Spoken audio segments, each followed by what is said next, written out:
नमस्कार दोस्तों, स्वागत है आप सभी का प्रेडिक्शन पॉइंट चैनल का नए वीडियो पर। इस वीडियो में पर्थ स्कॉचर्ड और होवर्ट हेरिकेन के बीच में जो मैच खेला जाएगा बिग बैश लीग का, उसके बारे में डिस्कशन करेंगे। तो सबसे पहले टेलीग्राम के बारे में बात करना बहुत ही ज़रूरी है, क्योंकि लाइनअप स्टार्ट होने के बाद आपको हमारे बनाए हुए जो फाइनल टीम्स होंगे वो आपके टेलीग्राम चैनल पर ही, आप हमारे जो टेलीग्राम चैनल है वहाँ पर ही आपको मिलेगा। और इस टेलीग्राम चैनल का लिंक कहाँ पर है, इस वीडियो के डिस्क्रिप्शन बॉक्स में आपको जाना है। तो डिस्क्रिप्शन बॉक्स में ही आपको मिल जाएगा हमारा टेलीग्राम चैनल का लिंक, तो वहाँ से क्लिक करके आप हमारे साथ टेलीग्राम पे जुड़ जाइए। फाइनल टीम आपको वहीं पर मिलेगा। बात करेंगे मैच के बारे में, तो सबसे पहले पर्थ स्टेडियम पर्थ में ये मैच खेला जाएगा, जहाँ पर बैटिंग फ्रेंडली कहा जाता है। T20 के हिसाब से, T20 के पैरामीटर के हिसाब से ये बैटिंग फ्रेंडली है। और पेसर्स के लिए, जैसे कि यहाँ पर पेस और बाउंस ये दोनों तो है ही, मतलब इस पिच का नेचर, पेस और बाउंस ये दोनों ही यहाँ पर मिलेंगे। तो इसी वजह से जो है ये पेस और बाउंस के लिए और बैटर्स के लिए भी ये मददगार पिच साबित होगा। बात करेंगे पर्थ स्टेडियम्स के कुछ स्टैट्स के बारे में। तो अभी तक जो मैचेस हुए उसके हिसाब से डोमेस्टिक और बिग बैश इंटरनेशनल मिलाकर 37 मैचेस हुए हैं, जहाँ पर 161 एवरेज स्कोर है बैटिंग का। लास्ट 3 मैचेस में पेसर्स ने 31 विकेट्स निकाले हैं, वहाँ पर स्पिनर्स के सामने 12 विकेट्स है। 17 विकेट पेसर्स ने फर्स्ट इनिंग में, 14 सेकंड इनिंग में, वही स्पिनर्स ने 7 और 5 फर्स्ट और सेकंड इनिंग में निकाले। तो यहाँ से पता चलता है बैटिंग के लिए भी ठीक ठाक पिच है और पेसर्स को सबसे ज़्यादा मदद मिलता है। आधे हेड टू हेड मैचेस के बीच में, तो दोनों मैच टीम के बीच में 19 मैचेस हुए, जहां पर 12 मैचेस में पर्थ स्कॉचर जीत अपने नाम किए, 7 मैचेस में होवर्ट हेरिकेन। ये कुछ इनके लास्ट मैचेस का रिजल्ट्स है। अब बात करेंगे प्लेइंग 11 के बारे में। तो सबसे पहले पर्थ स्कॉचर्स की टीम के बारे में बात किया जाए तो यहाँ पर स्टीव एस्किनाजी ओपनिंग करेंगे कूपर कनोली के साथ। उसके बाद Aaron Hardie, Josh Inglis, Ashton Turner, Laurie Evans. तो यहाँ पर सबसे बड़ा जो सवाल है वो प्लेइंग 11 में एक ही प्लेयर को लेके है, वो निक हॉब्सन के इस मैच में खेलेंगे, क्योंकि एस्टन एगर वापस आ चुके हैं। तो या तो निक हॉब्सन की जगह पर खेलेंगे, या फिर जो मैकेंजी इनके already left arm Orthodox bowler के रूप में खेले थे, इनकी जगह पर एस्टन एगर खेलेंगे इस मैच में। तो ये एस्टन एगर तो खेलेंगे श्योर, अब देखेंगे किसकी जगह पर खेलते हैं। बाकी झा रिचर्डसन, एंड्रू टाई और जेसन बैरेंडॉफ है पेस बॉलिंग ऑप्शन में। Jason Behrendorff, Andrew Tye, Jhye Richardson मौजूद है। एरन हर्डी उनके साथ देंगे, कूपर कनोली भी उनके साथ देंगे स्पिन बॉलिंग ऑप्शन में। अगर मैकेंजी या फिर अगर एस्टन एगर जो भी खेलेंगे वो स्पिन बॉलिंग ऑप्शन होंगे, और उनके साथ साथ एस्टन टर्नर का अगर यूज होता है तो वो भी खेलेंगे। अब आते हैं नेक्स्ट इनके शुरुआती ओवर्स में। तो जेसन बैरेंडॉफ और झा रिचर्डसन शुरुआती ओवर्स में बॉलिंग करते हैं। डेथ में झा रिचर्डसन के साथ एंड्रू टाई जुड़ जाते हैं। आते हैं नेक्स्ट प्लेयर्स की परफॉर्मेंस की तरफ। तो सबसे पहले स्टीव एस्किनाजी पिछले मैच में 25 रन बनाए थे, तो ये इनका परफॉर्मेंस है अभी तक। और बतौर ओपनर ये मेरे हिसाब से अच्छा ऑप्शन हो जाएंगे इस टीम के लिए। और इनके अलावा नेक्स्ट जो पीके कूपर कनोली 2 मैचेस खेल चुके हैं अभी तक, ये इनके स्टैट्स, मतलब एक मैच में स्टैट्स आप देख सकते हैं, 20 रन इन्होंने बनाए, साथ साथ 1 विकेट्स भी इनके खाते में है। सबसे इंपॉर्टेंट बात, एक तो ओपनिंग कर रहे हैं, ऊपर से ये बॉलिंग भी कर रहे हैं, जो इनके लिए सबसे बड़ी बात है। तो ये आपके लिए स्मॉल लीग पे इनको मस्ट बी ऑप्शन बना जाते हैं। अब आते हैं नेक्स्ट प्लेयर की बात करने। तो एरन हर्डी, ये इनके स्कोर कुछ देख सकते हैं, 20 रन 1 विकेट और 6 रन 1 विकेट 2 इनका स्कोर है। लास्ट 2 मैचेस में इनका जो स्कोर रहा है।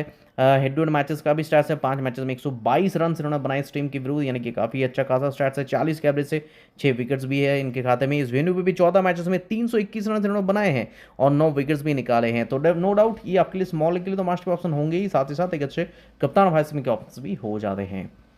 नेक्स्ट प्लेयर जॉस इंग्लिश, एक बहुत ही इंपैक्टफुल प्लेयर रहेंगे। 17 रन पिछले मैच में हालांकि बनाए थे, 8 मैचेस में 258 रन इस टीम के विरुद्ध बनाए। इस वेन्यू पे 22 मैचेस में 467 रन इन्होंने बनाए हैं। तो 4 पे बैटिंग करते हुए काफ़ी एक्सपीरियंस लेके आते हैं, तो ये भी आपके लिए अगर देखा जाए स्मॉल लीग की नज़र से एक मस्ट पिक ऑप्शन हो जाएंगे। नेक्स्ट प्लेयर की तरफ बढ़ेंगे। नेक्स्ट प्लेयर एस्टन टर्नर, इनके कप्तान और काफ़ी सफल कप्तान रहे, 19 नाबाद इसका स्कोर है इनका। 25 मैचेस में 325 run head to head matches में बनाए, 2 विकेट्स भी इनके इस टीम के विरुद्ध। इस वेन्यू पे भी 6 मैचेस में 102 रन से, जहां पर 2 विकेट्स इनके खाते में हैं। तो मतलब 5 पे बैटिंग करते हुए अगर जल्दी विकेट्स गिर जाते हैं तो इनका वैल्यू और भी बढ़ जाता है, अगर नहीं गिरता तो थोड़ा सा डैमेज आपको दे सकता है अगर बॉलिंग ना करे तो। नेक्स्ट प्लेयर लॉरी इवांस, उतने कुछ खास ऑप्शन ये होंगे नहीं, क्योंकि बैटिंग ऑर्डर के हिसाब से काफ़ी ज़्यादा नीचे रहेगा इनका बैटिंग ऑर्डर। 2 मैचेस में 49 run head to head matches में बनाए। इस वेन्यू पे एक मैच खेले जहाँ पर 33 रन हालांकि इन्होंने बनाए हैं। लेकिन सबसे इनका कौन है, इनका बैटिंग पोजीशन 6 पे ये बैटिंग कर रहा है, 6 पोजीशन पे बैटिंग करते हुए मेरे हिसाब से उतने कुछ खास ऑप्शन ये होंगे नहीं। नेक्स्ट प्लेयर रहेंगे निक हॉब्सन, ये भी लास्ट मैच में बैटिंग नहीं की और इनका स्टैट्स भी कुछ खास एक्साइटिंग है नहीं। 3 मैचेस में 3 run head to head matches में बनाए। इस वेन्यू पे भी 12 मैचेस में केवल 88 रन बनाए, जो कि काफ़ी लो है मेरे हिसाब से। नेक्स्ट प्लेयर रहेंगे Jhye Richardson, mainly as a bowling option. Last match में 2 विकेट्स, इस वेन्यू पे 7 मैचेस में 13 विकेट्स इनके खाते में है। इस वेन्यू पे 18 मैचेस में 16 विकेट्स इनके खाते में है। तो क्योंकि हालांकि ये पिक्चर नहीं है, ये पिक्चर जेसन बैंडो का है, लेकिन झा रिचर्डसन ये शुरुआती ओवर्स में भी बॉलिंग करेंगे, मतलब पावर प्ले में भी इनको आप देखेंगे। साथ से सबसे इंपॉर्टेंट बात, ये डेथ में भी बॉलिंग करेंगे। तो इस कॉम्बो की वजह से ये आपके लिए स्मॉल के लिए बहुत ही अच्छा ऑप्शन और मेरे हिसाब से एक मस्ट बी ऑप्शन भी हो जाते हैं। अब आते हैं नेक्स्ट प्लेयर की तरफ, एंड्रू टाई, एक्सपीरियंस खिलाड़ी डेथ के 1 विकेट पिछले मैच में, टोटल 12 मैचेस में 15 wicket head to head match में इसी टीम के सामने निकाले और 21 मैचेस में 34 विकेट इस वेन्यू पे इन्होंने निकाले हैं। स्पेशली अगर इनको टीम में लेना है तो as a death bowling option आपको लेना पड़ेगा और आपके लिए उस सिनेरियो में एक बहुत ही तगड़े ऑप्शन हो सकते हैं। अब आते हैं नेक्स्ट पिक, मैकेंजी, पिछले मैच में 2 विकेट हालांकि इन्होंने निकाले थे। लेफ्ट आर्म ऑर्थोडॉक्स बॉलर है तो इनको सीधे सीधे रिप्लेस कर सकते हैं एस्टन एगर, या फिर हो सकता है निक हॉब्सन को भी रिप्लेस कर, जो mainly wicket keeping batting option के रूप में खेल रहे हैं, लेकिन ऑलरेडी इस टीम में जॉस इंग्लिश के रूप में विकेट कीपिंग ऑप्शन है, तो हो सकता है उनको रिप्लेस कर दे निक हॉब्सन को, Neil McKenzie, McKenzie, Kyle McKenzie, ये भी हो सकता है। नेक्स्ट प्लेयर जेसन बैरेंडॉप, अब तक देखा जाए तो 3 विकेट्स इनके रिसेंट परफॉर्मेंस में शामिल है 12 मैचेस में, हालांकि 10 विकेट इस हेड टू हेड मैचेस में इस टीम के विरुद्ध उन्होंने निकाले हैं। और बात करेंगे इस वेन्यू पे स्टार्स तो 19 मैचेस में 22 विकेट्स का है, और मेनली इनका जो रोल रहेगा पावर प्ले में, 1 ओवर ये जरूर बॉलिंग करेंगे, ये तो 1 ओवर नहीं, एटलीस्ट 2 ओवर ये जरूर बॉलिंग करेंगे, जरूरत पड़ने पर 3 ओवर्स भी डाल सकते हैं। डेथ में आके 16 के लेके 20 के बीच में 1 ओवर डालेंगे, ये ज़्यादातर एक्सपेक्टेशन मेरे हिसाब से लग रहा है। अगर यहाँ पर 2 ओवर डालते हैं तो बीच में आके 1 ओवर डालेंगे और डेथ में डालेंगे। अब आते हैं नेक्स्ट जो इनके बेंच के प्लेयर्स, मिच कैली, सैम व्हाइटमैन, इनमें से बाहर ही बैठेंगे ज़्यादातर। तो नेक्स्ट प्लेयर की तरफ, और कैमरन गैनन हालांकि इस मैच में ऐड हुए, जैक क्राउली भी स्क्वाड में ऐड हुए, लेकिन मेरे हिसाब से वो बाहर ही बैठेंगे। तो अब नेक्स्ट जो है होबार्ट हरिकेन टीम की तरफ बढ़ेंगे, हालांकि इनका जो स्क्वाड अभी तक अनाउंस नहीं हुआ है, लेकिन मेरे हिसाब से Matthew Wade, Caleb Jewell, Ben McDermott, Sam Hain, Tim David, Corey Anderson, Chris Jordan, Patrick Dooley, Nathan Ellis, Riley Meredith और Peter Hatzoglou. Pace bowling options में रायले मेरेडिथ, नेथन एलिस, ये दोनों ऑप्शंस मौजूद है। क्रिस जॉर्डन भी इनके options में शामिल है। कोरे एंडरसन अगर गेंदबाजी करेंगे वो भी पेस बॉलिंग ऑप्शंस में शामिल हो जाएंगे। स्पिनर्स के रूप में हट्ज़ाग्लू, पैट्रिक डूले, ये दोनों मेन गेंदबाज है। अगर इनके साथ साथ टीम डेविड इनका जरूरत पड़े तो ये भी हो सकते हैं। तो नीचे का जो ये 5 बॉलर है, ये 5 मेन बॉलर है, अगर इनके साथ साथ जरूरत पड़े तो ये दोनों पार्ट टाइम के रूप में मौजूद है। अब आते हैं नेक्स्ट इनके प्लेयर्स के परफॉर्मेंस की तरफ। तो परफॉर्मेंस में शुरुआती ओवर्स में बॉलिंग डालेंगे रायले मेरेडिथ, लास्ट मैच में कोरे एंडरसन डाले थे। नेथन एलिस इनके डेथ बॉलर है, शुरुआती ओवर्स में भी डाल सकते हैं, लेकिन शुरुआती ओवर्स में रायले मेरेडिथ इनके मेन बॉलर रहेंगे। इनके साथ साथ अगर देखेंगे प्लेइंग 11 के हिसाब से जो रहेगा, क्रिस जॉर्डन भी डाल सकते हैं, कोरे एंडरसन भी डाल सकते हैं, लेकिन जो है नेथन एलिस के यूज़ ज़्यादातर जो है डेथ में ही होता है। पहले आते हैं परफॉर्मेंस की तरफ। तो सबसे पहले मैथ्यू वेड का नाम आपको दिखेंगे यहाँ पर, 11 रन पिछले मैच में, 14 मैचेस में 350 रन इन्होंने बनाए इस टीम के विरुद्ध, जहाँ पर 26 के एवरेज है। इस वेन्यू पे हालांकि खेलने का एक्सपीरियंस इनका उतना ज़्यादा है नहीं। तो सीधे मूव करेंगे नेक्स्ट प्लेयर की तरफ। नेक्स्ट प्लेयर सेलेब जुएल, 42 रन पिछले मैच में, बतौर ओपनर खेलते हैं तो इस वजह से इनका कद और भी ऊंचा हो जाता है। सबसे इनका अप्रोच, इनका ये एक अटैकिंग अप्रोच के साथ हमेशा आते हैं, और मतलब अगर टिक जाते हैं तो अच्छे स्कोर बना सकते हैं। 6 मैचेस में 108 run, head to head matches में इनका स्टैट्स है। इस वेन्यू पे 3 मैचेस में 65 रन बनाए, जो कि बहुत ही अच्छा स्कोर तो नहीं है, लेकिन फिर भी एज अ टॉपर बैट्समैन एक अच्छा ऑप्शन हो सकते हैं। बेन मैकडरमट, काफ़ी सफल खिलाड़ी, 11 रन पिछले मैच में, 13 मैचेस में 183 इस टीम के विरुद्ध बनाए। इस वेन्यू पे इनका खेलने का एक्सपीरियंस नहीं है, लेकिन टॉप ऑर्डर में मतलब 3 पे या तो ओपनिंग करते हैं या फिर 3 पे बैटिंग करते हैं, तो टॉप ऑर्डर के बैटर्स के रूप में एक हमेशा सफल बल्लेबाज रहे हैं। नेक्स्ट प्लेयर के बारे में बात करेंगे। नेक्स्ट प्लेयर है सैम हेन, पिछले मैच में as a middle order batsman इनको देखा जाता है, 3 रन पिछले मैच में बनाए हैं। सबसे इंपॉर्टेंट होता है इनका बैटिंग रोल, 4 पे बैटिंग करते हुए थोड़े से मतलब ये स्टेबल होके उसके बाद जो है इनका अटैकिंग खेलना बनता है, लेकिन अभी तक जो है उतना कुछ खास कर नहीं पाए। बात करेंगे इस हेड टू हेड मैचेस के बारे में, तो एक मैच में 21 रन, इस वेन्यू पे भी एक मैच में 21 रन इनका स्कोर है। नेक्स्ट प्लेयर के बारे में बात करेंगे, टीम डेविड इनके फिनिशर, हालांकि लास्ट मैच में चले नहीं, केवल 1 रन इन्होंने बनाए हैं। इस हेड टू हेड मैचेस में 6 मैचेस में 147 रन बनाए हैं, और बात करेंगे इस वेन्यू पे 9 मैचेस में 74 रन इन्होंने बनाए हैं। तो डेफिनेटली एक अच्छे ऑप्शंस होंगे, जो मेनली इनका जो रोल रहेगा एज ए फिनिशर इनका रोल रहता है, जो अंत में आके अटैकिंग खेलते हैं, साथ ही साथ जरूरत पड़ने पर पार्ट टाइम बॉलिंग भी कर सकते हैं। हालांकि उतना ज़्यादा बॉलिंग इनका यूज़ होगा ये एक्सपेक्ट करना ज़्यादा मतलब उतना सही नहीं होगा। मेरे हिसाब से mainly as a batting options के रूप में इनका चयन होना सही है। Corey Anderson 17 run 2 wicket recent performance आप देख सकते हैं, लास्ट मैच में भी इन्होंने मतलब खेले थे और वहाँ पर परफॉर्मेंस बहुत ही बढ़िया था। हेड टू हेड मैचेस इस टीम के विरुद्ध नहीं खेले, इस वेन्यू पर भी नहीं खेले, तो सीधे मूव करेंगे क्रिस जॉर्डन, पिछले मैच में विकेटलेस, 2 मैचेस में 2 wickets. Mainly as a death bowling option इनका यूज़ होता है, तो अगर डेथ में ज़्यादा बॉलिंग करेंगे तो विकेट लेने के चांसेस और भी बढ़ जाएगा। नेक्स्ट प्ले के बारे में बात करेंगे, Patrick डूले, left arm chinaman, bowling option, wicket less पिछले मैच में, टोटल हिट हेड स्टीम के विरुद्ध इनका स्टैट्स काफी बढ़िया, 2 मैचेस में 5 विकेट, इस वेन्यू पे एक मैच में 1 विकेट इन्होंने निकाले हैं। नेक्स्ट प्लेयर के बारे में बात करेंगे, नाथन एलिस डेथ के बॉलर रहेंगे, एक विकेट पिछले मैच में निकाले थे और इनके जो है मेन डेथ बॉलिंग ऑप्शंस, अगर इस स्क्वाड को आप देखेंगे, इस प्लेइंग 11 को देखेंगे तो मेन डेथ बॉलर रहेंगे नाथन एलिस, तो इस वजह से इनका वैल्यू और भी बढ़ जाता है। हेड टू हेड मैचेस में इस टीम के विरुद्ध 8 मैचेस में 10 विकेट्स इन्होंने निकाले हैं। नेक्स्ट प्लेयर की तरफ बढ़ेंगे, नेक्स्ट प्लेयर रायली मेनेडिस, शुरुआती ओवर्स में ज़्यादातर करना ये पसंद करते हैं, ज़्यादा कारीगर भी साबित होते हैं, एक विकेट पिछले मैच में निकाले थे, 10 मैचेस में 9 विकेट इनके हेड टू हेड मैचेस का स्टैट्स है, तो डेफिनेटली आपके लिए अच्छा ऑप्शन साबित हो जाएंगे। और शुरुआती ओवर्स में ही मेनली इनका रोल रहता है पावर प्ले में, लेकिन इनके साथ साथ ये डेथ ओवर में भी एटलीस्ट एक ओवर डालेंगे डेथ ओवर में, तो आप चाहते हो उस पॉइंट ऑफ व्यू से इनको भी ट्राई कर सकते हैं। अब आते हैं नेक्स्ट प्लेयर की तरफ, next player Peter Hatzoglou as a रेस्टमेंट बॉलिंग ऑप्शन, आप चाहते हैं उनको ट्राई कर सकते हैं, पिछले मैच में हालांकि विकेटलेस, तो राइट आर्म रेस्टमेंट बॉलिंग ऑप्शन के रूप में आप चाहते हैं उनको ट्राई कर सकते हैं, एक्सपीरियंस गेंदबाज है, हालांकि लास्ट मैच में विकेटलेस गए थे। अब आते हैं इनके बेंच के कुछ प्लेयर्स, हालांकि अभी तक स्क्वाड नहीं अनाउंस हुआ है, तो इस वजह से मैं उतना ज़्यादा कॉन्फिडेंटली नहीं कह सकता कि यही बेंच के प्लेयर्स है। वेरी स्टाइल के सैम हेजलेट कुछ प्लेयर्स है, मार्कलस राइट, निखिल चौधरी, ये कुछ ऑप्शंस है जो इनके बेंच पे रहेंगे। तो इस सारे प्लेयर्स के मतलब जो है ऑप्शंस के बाद और परफॉर्मेंस के डिस्कशन के बाद अब चलते हैं टीम के क्रिएशन की तरफ, तो उसी की तरफ बढ़ेंगे। सबसे पहले आएगा wicket keeping section. Wicket keeping section Ben McDermott जो ओपनिंग या फिर 3 पे ही बैटिंग करेंगे, लेकिन मैं ओपनिंग पे फिर भी ऑप्शंस के हिसाब से कह रहा हूँ। बेन मैकडरमट बतौर ओपनर या फिर 3 पे बैटिंग करेंगे as a top order batsman. Josh Inglis है जो 4 पे बैटिंग करेंगे।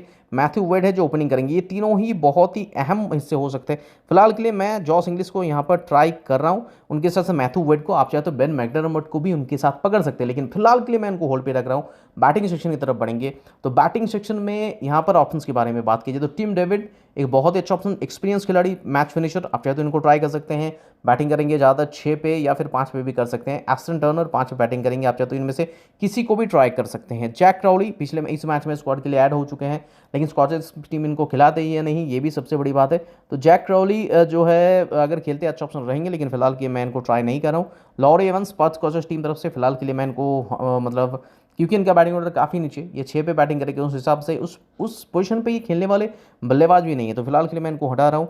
स्टीव एस्किनाजी अगर ये खेलेंगे बतौर ओपनर तो मैं इनको उस टीम में लेना चाहूँगा, लेकिन फिलहाल के लिए होल्ड पे रख रहा हूँ। सलेब जुएल इनको ट्राई करूँगा ज़रूर। स्टीव एस्किनाजी की जगह पर अगर जैक क्राउली को इस मैच में ओपनर के रूप में रिप्लेस किया जाता है तो मैं जैक क्राउली को यहाँ पर सेलेक्ट करूँगा, लेकिन फिलहाल के लिए दोनों में से किसी को भी ट्राई नहीं कर रहा हूँ। मिचेल मार्श स्क्वाड की हिस्से है नहीं। एरन हर्डी, एस्टन एगर अच्छे ऑप्शन हो सकते हैं। कोरे एंडरसन पिछले मैच में कमाल की गेंदबाजी की थी, उस वजह से आप इनको चाहे तो ट्राई कर सकते हैं। फिलहाल के लिए मैं होल्ड पे रख रहा हूँ। कूपर कनोली इनको मैं ट्राई करूंगा क्योंकि एक तो टॉप ऑर्डर के बल्लेबाज है, साथ साथ ये बॉलिंग भी कर रहे हैं। बॉलिंग सेक्शन की तरफ बढ़ेंगे, जेसन मैंडॉफ, झा रिचर्डसन, मैं यहाँ पर झा रिचर्डसन को ट्राई करना चाहूँगा। नाथन एलिस इनके गो टू जो है डेथ बॉलिंग ऑप्शन, तो फिलहाल के लिए मैं यहीं पर रुक जाता हूँ। ये ऑप्शन है पीटर हेड्साग्लू, ये स्पिन बॉलिंग ऑप्शन है, ये right arm spin bowling option करते हैं। पैट्रिक डूले लेफ्ट आर्म चाइनामैन और ये लेफ्ट आर्म ऑथोरिटी, ये तीनों की तीनों स्पिन बॉलिंग ऑप्शन है। तो यहाँ पर मैं स्पिनर्स को ऑलरेडी एक स्पिनर्स के रूप में जो है यहाँ पर ट्राई कर चुका हूँ एस्टन एगर के रूप में। तो अगर ये टीम के प्रीव्यू देखेंगे अभी तक कैसा बना है उसके हिसाब से अगर देखा जाए तो जॉस इंग्लिश पहली बात तो ये है ये 4 पे बैटिंग करते हैं। इनके अलावा अगर देखेंगे ये 3 पे बैटिंग करने वाले एरन हर्डी मौजूद है। ओपनिंग करने वाले कूपर कनोली मौजूद है। बॉलर के रूप में लेफ्ट आर्म ऑर्थोडॉक्स बॉलर के रूप में ये मौजूद है और ये मौजूद है झा रिचर्डसन और इनकी टीम में। तो ऑलरेडी 5 प्लेयर्स रख के मतलब हम लेकर रखे हैं। ओपनर एक को छोड़ के हमें हमारे हिसाब से अगर देखा जाए ठीक ठाक बल्लेबाजी, इनके 2 ओपनर को हमने ट्राई करके रखे हैं।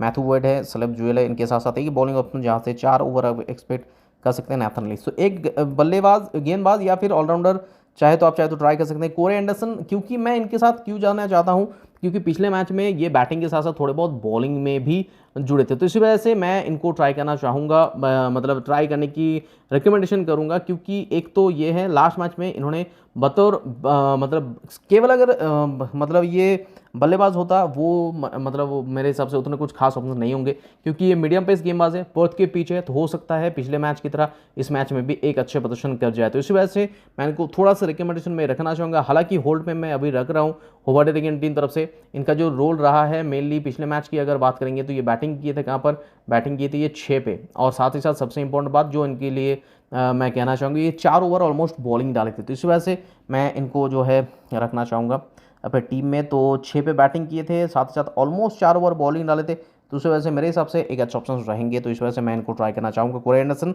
रायले मेरेडिथ को मैं रखना चाहता था, लेकिन पिछले मैच में ये चोटिल भी हो गए थे, तो उस वजह से देखते हैं कि क्या वो इस मैच में खेलते हैं या नहीं। तो इस वजह से कोरी एंडरसन उनकी रिप्लेसमेंट में बॉलिंग आए थे, लेकिन कमाल की गेंदबाजी किए थे। तो कमाल की गेंदबाजी साथ साथ अगर बैटिंग कर ले तो उस पॉइंट ऑफ व्यू से इनको मैं रख रहा हूँ। 4 ऑप्शंस होवर्ड हेरिंग टीम तरफ से हमने ऑलरेडी ट्राई कर चुके हैं हम। अब एक batting options, pure batting options को ट्राई करना बाकी है। ओपनर के रूप में वेड और सेलेब ज्वेल को ऑलरेडी ट्राई करके रखे हैं। बेन मैकडरमट फर्स्ट डाउन पर बैटिंग करेंगे, अगर अच्छे कर लेते हैं तो वो भी एक अच्छा ऑप्शन हो सकते हैं। तो इस पॉइंट ऑफ व्यू से मैं यहाँ पर फिर से एक बार बेन मैकडरमट जो 3 पे बैटिंग करेंगे, इस पॉइंट ऑफ व्यू से इनको ट्राई करना चाहूँगा। और एक जो बंदा बच गया उसके रूप में मैं एंड्रू टाई को ट्राई करना चाहूँगा। तो अभी तक टीम कैसा बना है, एक ही बल्लेबाज को हमने ट्राई किया, वो है सेलेब ज्वेल। तो वो होवर्ड हेरिंगन टीम तरफ से टॉप ऑर्डर के 3 प्लेयर्स, और मेरे हिसाब से सबसे अहम प्लेयर्स, इंपॉर्टेंट प्लेयर्स भी हैं, 2 ओपनर, साथ ही साथ एक 3 पे खेलने वाले बेन मैकडरमट, कोरी एंडरसन जो 6 पे बैटिंग करेंगे, साथ ही साथ 4 ओवर बॉलिंग, तो एटलीस्ट 2-3 ओवर बॉलिंग डालेंगे। उनके साथ साथ नैथन एलिस जो 4 ओवर बॉलिंग डालेंगे। इनके टीम से ओपनर के रूप में कूपर कैनोली है, इनके साथ साथ 3 पे खेलने वाले एरन हर्डी है, जॉस इंग्लिश 4 पे खेलेंगे। बॉलर के रूप में दोनों मिलाकर तो ये 8 ओवर यहाँ से पक्का है। एरन हर्डी एटलीस्ट 2 से 3 ओवर डालेंगे, यहाँ पर 2, मतलब 12 और 8 टोटल 20 ओवर आपका गारंटीड है। साथ ही साथ प्लेइंग 11 में मेरे हिसाब से ठीक ठाक लग रहा है। अब कप्तान और वाइसमैन सिलेक्शन के बारे में बात करेंगे तो सबसे ज़्यादा सिलेक्शन रेट एज अ कप्तान के रूप में यहाँ पर एरन हर्डी का होगा, और वहाँ पर कोई गुंजाइश भी नहीं है, उनका सिलेक्शन रेट सबसे ज़्यादा हाई है। वाइस कप्तान के रूप में कोरी एंडरसन, क्योंकि पिछले मैच में बैटिंग के साथ साथ बॉलिंग किए थे, उस वजह से इनका काफ़ी ज़्यादा हाई है। तो प्रीव्यू के साथ अगर देखेंगे सबसे सेफ ऑप्शंस एज अ कप्तान रहेंगे कौन, एज अ कप्तान एरन हर्डी, ये आपके लिए सेफ कप्तान रहेंगे वाइस कप्तान के रूप में कोरी एंडरसन। और लेकिन इनके अलावा अगर ऑप्शंस के बारे में बात करेंगे तो मेरे हिसाब से मैथ्यू वेड हमेशा इस बिग बैश की लीग में हमेशा एक अच्छा ऑप्शन हो सकते हैं, क्योंकि टॉप ऑर्डर पर बैटिंग करते हैं। जॉस इंग्लिश, और मैं रिकमेंड करूंगा कूपर कैनोली के 3 ऑप्शंस को। तो फिलहाल के लिए ये टीम है। हमारा जो फाइनल टीम है आपको लाइनअप करने के बाद टेलीग्राम चैनल पर मिलेगा, उसके लिए टेलीग्राम पर जुड़ना बहुत ही ज़रूरी है। और कैसे जुड़ना है, इस वीडियो के डिस्क्रिप्शन बॉक्स में हमारे टेलीग्राम चैनल का लिंक है, उसे क्लिक करके टेलीग्राम पे जुड़ जाइए। और अगर ऐसे एनालिटिकल वीडियो यूट्यूब में आपको आगे देखना है तो सिंपली चैनल को सब्सक्राइब कर दीजिएगा, उसी के ही पास में बेल आइकन उसे प्रेस कर दीजिएगा, ताकि नेक्स्ट वीडियो हम जब भी डालें उसका नोटिफिकेशन आप तक सबसे पहले पहुंच जाए। तो मिलते हैं वीडियो में नए टीम और डिस्कशन के साथ साथ, तब तक के लिए take care, bye bye and best of luck.